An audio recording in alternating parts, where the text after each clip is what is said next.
हम खबर आपको दें यहाँ कि इलेक्शन कमीशन ने पंजाब असम्बली के इंतखाबात के शेड्यूल का ऐलान कर दिया है। शेड्यूल के मुताबिक कागजात नामजदगी 12 से 14 मार्च तक जमा होंगे। इसी पर बात कर लेते हैं नुमाइंदा 92 न्यूज़ फ़हीम अख्तर से। जी फ़हीम अख्तर, बताइएगा इस इंतखाबात के शेड्यूल के हवाले से। जी बिल्कुल, पंजाब असम्बली के जो आम इंतखाबात होने हैं वो 30 अप्रैल को होने हैं। इस हवाले से इलेक्शन कमीशन ऑफ पाकिस्तान में कई दिनों से जो शेड्यूल के इजरा के हवाले से मशावरत कर रहा था और अब इलेक्शन कमीशन ऑफ पाकिस्तान ने बाज़ाब्ता शेड्यूल जारी कर दिया है और उसका नोटिफिकेशन भी जारी कर दिया गया है, जिसके तहत जो कागजात नामजदगी हैं वो 12 मार्च से 14 मार्च तक जमा कराए जा सकेंगे। पंजाब असम्बली के तमाम हलकों के अंदर उम्मीदवारों की जो इब्तदाई फहरिस्त है वो 15 मार्च को जारी की जाएगी। स्क्रूटनी का अमल जो है वो रिटर्निंग ऑफिसर 22 मार्च तक मुकम्मल करेंगे। इसके अलावा जो इनके ऊपर जो अपीलें दायर की जाएंगी वो 27 मार्च तक जारी की जाएंगी। उम्मीदवारों की जो फहरिस्त है वो 4 अप्रैल को जारी की जाएगी। इसके अलावा जो उम्मीदवार अपने कागजात नामजदगी वापस लेना चाहते हैं वो 5 अप्रैल तक वापस ले सकेंगे। उसके बाद 6 अप्रैल को रिटर्निंग ऑफिसर जो हैं वो उम्मीदवारों को इंतखाबी निशानात अलाट करेंगे और इसके अलावा जो पोलिंग डे है वो 30 अप्रैल जो है वो सदर पाकिस्तान की तरफ से जो मुकर्रर किया गया था वो बरकरार है और इसी के ऊपर 30 अप्रैल को पोलिंग कराई जाएगी। अब इलेक्शन कमीशन ऑफ पाकिस्तान की जानिब से बाज़ाब्ता तौर पर शेड्यूल जारी कर दिया गया है, जिसके बाद जो पंजाब असम्बली की जो वोटर लिस्टें हैं उनको मुंजमद कर दिया गया है और अब बाज़ाब्ता तौर पर जो इंतखाबी गहमा गहमी है वो पंजाब असम्बली के अंदर शुरू हो जाएगी इनके इंतखाबात के हवाले से। अच्छा फ़हीम, ये बताएगा कि इंतखाबात के शेड्यूल का तो ऐलान कर दिया गया है, इसकी तैयारियां कहाँ तक पहुँची हैं, उसके क्या मराहिल हैं जो अभी मज़ीद तय करने हैं? देखें, इलेक्शन कमीशन ऑफ पाकिस्तान की जानिब से शेड्यूल जारी कर दिया गया है। इसके बाद जो इंतखाबी तैयारियां हैं उसको जो है वो तेज़ किया जाएगा और इसके अलावा जो एक और सबसे अहम मामला होगा रिटर्निंग ऑफिसर्स की तैनाती, वो इलेक्शन कमीशन ऑफ पाकिस्तान की जानिब से जो रिटर्निंग ऑफिसर्स की तैनाती का नोटिफिकेशन है वो बाज़ाब्ता कुछ देर तक जारी कर दिया जाएगा और इम्कान ये ज़ाहिर किया जा रहा है कि ब्यूरोक्रेसी की जानिब से जो रिटर्निंग ऑफिसर्स हैं उनको लिया जाएगा और इसके बाद जो बैलेट पेपर्स की छपाई होनी है, इसके अलावा जो वोटर लिस्टें हैं जो इलेक्शन कमीशन ऑफ पाकिस्तान ने अपनी तैयार की हुई है उनकी प्रिंटिंग की जाएगी और उसके बाद वो तमाम हलकों के रिटर्निंग ऑफिसर तक पहुंचाई जाएंगी, जिसके बाद जो उम्मीदवारान हैं और जो वोटर्स हैं वो वोटर लिस्टें अपनी हासिल कर सकते हैं।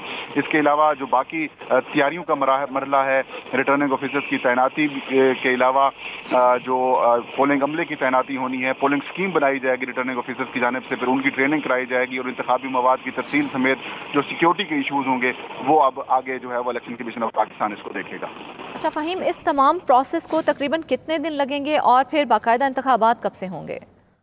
देखें, कम अज़ कम 50 दिन इलेक्शन कमीशन ऑफ पाकिस्तान को दरकार होंगे इस तमाम तैयारियों को मुकम्मल करने के लिए, लेकिन जो इंतजामात हैं वो इलेक्शन कमीशन ऑफ पाकिस्तान ने अपने शुरू कर दिए हैं क्योंकि बैलेट पेपर का जो कागज़ है, क्योंकि कानून के मुताबिक जो बैलेट पेपर है वो सिक्योरिटी फीचर्स वाला रखना लाजमी है। ठीक है फ़हीम, आप हमारे साथ ही मौजूद रहिएगा। इस वक्त साबिक secretary election commission Kanwar Dilshad भी हमारे साथ मौजूद हैं। सर, बहुत शुक्रिया आपके वक्त का।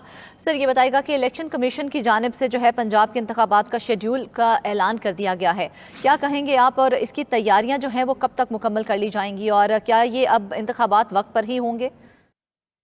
जब इलेक्शन कमीशन पाकिस्तान ने शेड्यूल जारी कर दिया है तो इसका मतलब यही है कि 30 अप्रैल को इंतखाबात हो जाएंगे।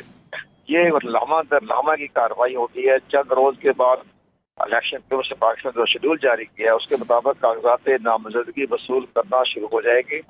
रिटर्निंग ऑफिसरान जो है वो 297 है, उनकी तकर्रर हो चुका है और 40 डिस्ट्रिक्ट रिटर्निंग ऑफिसर है जो पूरे जिले में देखेंगे, उसका भी उन्होंने अपॉइंटमेंट कर दी है। तो ये बहुत बड़ी अचीवमेंट है। इसका यही है कि इलेक्शन जो है वक्त पे हो जाएंगे 30 अप्रैल को और इसका जो सियासी जमातों के अंदर भी जो है अब तमाम की तमाम तवज्जो जो है वो election commission Pakistan, nomination paper, कागजात नामजदगी इसकी तरफ लग जाएंगे। तो ये तमाम सियासत का रुख जो है वो अब आइंदा इंतखाबात की तरफ शुरू हो जाएगा। तो ये बहुत बड़ी अचीवमेंट है और इसके बाद खैबर पख्तूनख्वा इसके बाद में इलेक्शन हो जाएंगे। गवर्नर के साथ मशावरत चल रही है तो लेकिन बहरहाल ये अच्छी खुशहाल खबर है कि पंजाब में 30 अप्रैल को इलेक्शन हो जाएंगे। कंवर साहब, ये बताइएगा कि जो सियासी सूरत हाल गुज़िश्ता अरसे में चलती रही है उसके बाद अभी जो इंतखाबात का ऐलान किया गया है, इसके शेड्यूल का ऐलान जो किया गया है, तो इसमें किसी किस्म की आप कोई रुकावट तो नहीं देख रहे? इसमें सबसे बड़ी अहम बात यह है कि अगर सूरत हाल लॉ एंड ऑर्डर की सूरत हाल बेहतर रही और लॉ एंड ऑर्डर में कोई ऐसा खुदा खास पर कोई ऐसी संगीन सूरत हाल ना पैदा हो जाए तो इस पे कोई रुकावट नहीं है। अब अगर लॉ एंड ऑर्डर की सूरत खराब हो जाए और बड़ी बड़ी अहम शख्सियात की गिरफ्तारियां शुरू हो जाएं तो उसका फिर रिएक्शन होगा, रद्द अमल होगा, तो वो भी सब देखना होता है। लेकिन ये सारे सियासत का मामला है और ये तमाम सियासी जमातें जो हैं उनके लिए एक बहुत बड़ा एक इम्तहान है कि आप चूँकि तकरीबन आप ये समझें कि 297 सीटें हैं पंजाब असम्बली में, उसके लिए तमाम के तमाम सियासी जमातें अपने उम्मीदवारों को खड़ा करें और इसके साथ साथ कागजात नामजदगी में तराजात भी होने, फिर इसके बाद मुकदमे भी होने हैं, उसके बाद अदालतों की तरफ से भी रिलीफ मिलना है। ये सारी चीज़ें स्टेप बाई स्टेप चल रही है। मेरा ये ख्याल है कि तमाम सियासी जमातें अपना मुल्क की बड़े वसीतर मफाद में कोई ऐसी सूरत हाल पैदा नहीं हो देंगे जिसमें इंतखाबात के अमल में कोई रुकावट पैदा हो। लेकिन अगर उन्होंने कोई गड़बड़ की या खुदा खास्ता कोई बहुत बड़ी कोई ऐसी दहशतगर्दी हो गई या पाकिस्तान मुल्क पंजाब के अंदर जैसे सियासी एक कशमकश चल रही है और वो कशमकश जो है वो ज़्यादा संगीन ना हो तो वो इलेक्शन हो जाएंगे। लेकिन इसके बावजूद भी इलेक्शन कमीशन के पास बड़े इख्तियारात हैं और वो आइन के आर्टिकल 220 के तहत रैंजर को भी तलब कर सकते हैं, पुलिस तो के कंट्रोल में ही है। अगर और ज्यादा संगीन सूरत हाल पैदा हो जाए तो अफवाज पाकिस्तान को भी आर्टिकल 245 के तहत तलब कर सकते हैं। ठीक है कमर दिलशाद, अब आप हमारे साथ ही मौजूद रहेगा। इस वक्त ब्यूरो चीफ पेशावर मुमताज़ बंगिश हमारे साथ मौजूद हैं। मुमताज़ साहब, ये बताइएगा कि आज जो अहम मुलाकात हुई है गवर्नर केपी की, तो उस हवाले से आप क्या कहेंगे? और दूसरी जानिब जो है इंतखाबात का ऐलान भी कर दिया गया है। बिल्कुल, खैबर पख्तूनख्वा में जहाँ तक इंतखाबात का सवाल है तो यहाँ पे इंतखाबात लटक गए हैं। कम से कम एक हफ्ते ऐलान होने में ताखीर का भी सामना करना पड़ेगा, क्योंकि गवर्नर की जानिब से इलेक्शन कमीशन को साफ तौर पे बताया गया है कि वो चीफ कमिश्नर से मुलाकात करेंगे गवर्नर, उसके बाद ही वो इंतखाबात की तारीख देंगे। इस मौके पर यह बात भी नोट की गई कि इलेक्शन कमीशन के हुकाम की जानिब से गवर्नर को कहा गया कि वो बाइख्तियार हैं, अगर गवर्नर चाहें तो वो इस रुकनी कमेटी को ये तारीख दे सकते हैं। लेकिन गवर्नर का ये कहना था कि वो खुद इलेक्शन कमीशन जाएंगे और उसके बाद अमन और अमान की सूरत हाल और दीगर उमूर से इलेक्शन कमीशन को आगाह करेंगे, उसके बाद ही वो तारीख का ऐलान करेंगे और सुप्रीम कोर्ट के हुक्म की रोशनी में ही देंगे।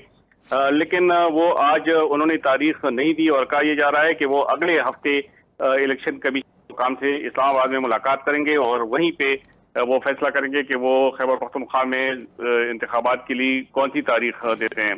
यहाँ ये भी बताया जा रहा है कि गवर्नर को जो पीडीएम की जमातें हैं उनकी जानिब से अभी ग्रीन सिग्नल नहीं दिया गया है, क्योंकि पीडीएम की जमातों की जानिब से इंतखाबात में खुसूसन खैबर पख्तूनख्वा में तहफ़्फ़ुज़ात का इजहार किया जा रहा है। और अब ये भी कहा जा रहा है कि चूंकि खैबर पख्तूनख्वा में अमन और अमान की सूरत हाल ठीक नहीं, इसलिए ये नुक्ता भी इलेक्शन कमीशन के सामने वो पेश करेंगे। लेकिन इलेक्शन कमीशन के हुकाम का कहना यह है कि अमन और अमान की सूरत हाल की सूरत में इक़दाम करना या दीगर इंतखाबात से मुतालिक तैयारियों का जो काम है वो इलेक्शन कमीशन का है।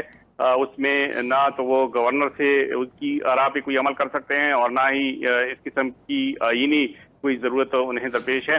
इसलिए गवर्नर का काम सिर्फ और सिर्फ तारीख देना है। अब ये भी कहा जा रहा है कि पिछले दिनों खैबर पख्तूनख्वा में अमन और अमान के हवाले से एक इजलास बुलाया गया था, जिसमें निगरान वजीर आला आजम खान के अलावा दीगर आला हुकाम और पुलिस के आईजी भी मौजूद थे। उसमें भी इन खदशात का जिक्र जरूर किया गया कि खैबर पख्तूनख्वा के कुछ इलाकों में दहशतगर्दी का सामना है, तो इसलिए इस किस्म के नुकात जो हैं वो इलेक्शन कमीशन के सामने रखने चाहिए ताकि उसके मुताबिक ही वो इलेक्शन की तारीख का फैसला कर लें। अब देखना यह है कि गवर्नर की जानिब से तारीख कब दी जाती है और इसका फैसला क्या किया जाता है कि वो इलेक्शन कब से करवाएं। और अच्छा मुमताज़, ये बताइएगा कि जो इतलात हम तक पहुंची हैं हमारे नुमाइंदगान की जानिब से, उनका तो यही कहना है कि गवर्नर केपी जो हैं वो पीडीएम की हिदायत के मुताबिक ही काम कर रहे हैं, तो क्या कहेंगे आप इस हवाले से? जी बिल्कुल, गवर्नर खैबर पख्तूनख्वा हाजी उल अमली की जानिब से भी ये कहा गया है कि वो सुप्रीम कोर्ट के फैसले की रोशनी में ही फैसला करेंगे और वो आईन को मुकद्दम रखेंगे। लेकिन आज जो इजलास हुआ उसमें इस बात जरूर ये बात की गई कि खैबर पख्तूनख्वा में कुछ मसाइल हैं, कुछ लॉ एंड ऑर्डर के हवाले से मसाइल हैं, तो इसलिए वो खुद इलेक्शन कमीशन के आला हुकाम जिसमें चीफ इलेक्शन कमिश्नर और मेंबर इलेक्शन कमीशन भी शामिल हैं उनके सामने ये बात रखेंगे बहरहाल अब देखना यह है कि इलेक्शन कमीशन इस हवाले से गवर्नर के आराफ पे कोई अमल दरामद करता है या उनको सिर्फ तारीख देने पर ठीक है। मुमताज, आप हमारे साथ ही मौजूद रहिएगा। कंवर दिलशाद साहब भी हमारे साथ मौजूद हैं। यही सवाल मैं उनसे करना चाहूंगी। कंवर साहब, ये बताइएगा कि जैसा कि अभी आपने मुमताज साहब की बात भी सुनी कि उनका भी यही कहना है कि गवर्नर केपी जो है वो पीडीएम की हिदायत के ऊपर चल रहे हैं, तो क्या समझते हैं आप कि इस तरह जो तमाम सूरत हाल है वो क्या रुख इख्तियार करेगी और क्या इंतखाबात के हवाले से शेड्यूल जारी किया जाएगा? गवर्नर के इख्तियार बड़े महदूद हैं और गवर्नर जो है उनका कोई लॉ एंड ऑर्डर की मामले में या अमन ईमान के सूरत हाल में गवर्नर का कोई सरोकार नहीं। अमन ईमान को बरकरार रखना, सूबे के तमाम हालात को मुकम्मल तौर पर कंट्रोल करना, ये निगरान हुकूमत का काम है, हुकूमत का काम है। गवर्नर का मामला सिर्फ एक ही है कि वो इलेक्शन कमीशन से मुलाकात, रस्मी मुलाकात करके तारीख का ऐलान कर दें, और यही सुप्रीम कोर्ट ऑफ पाकिस्तान ने उनको हदायत जारी की थी। अब इलेक्शन कमीशन में वो जा रहे हैं। पहले दिनों इलेक्शन कमीशन पे वो जो खत लिखा था उस पर इलेक्शन कमीशन ने शदीद तफाजात का और बरहमी का इज़हार किया था और ये कहा था आपके खत की लैंग्वेज ठीक नहीं है, और बड़ी शदीद उन्होंने गवर्नर को वार्निंग दी थी कि अपना बिहेवियर ठीक करें। ठीक है, गवर्नर को वार्निंग दी थी कि अपना बिहेवियर ठीक करे। कंवर दिलशाद साबिक सेक्रेटरी इलेक्शन कमीशन हमारे साथ मौजूद थे, अपनी आरा से हमें आगाह कर रहे थे। बहुत शुक्रिया आपका। मुमताज़ बंगश हमारे साथ मौजूद थे। मुमताज़, बहुत शुक्रिया आपका।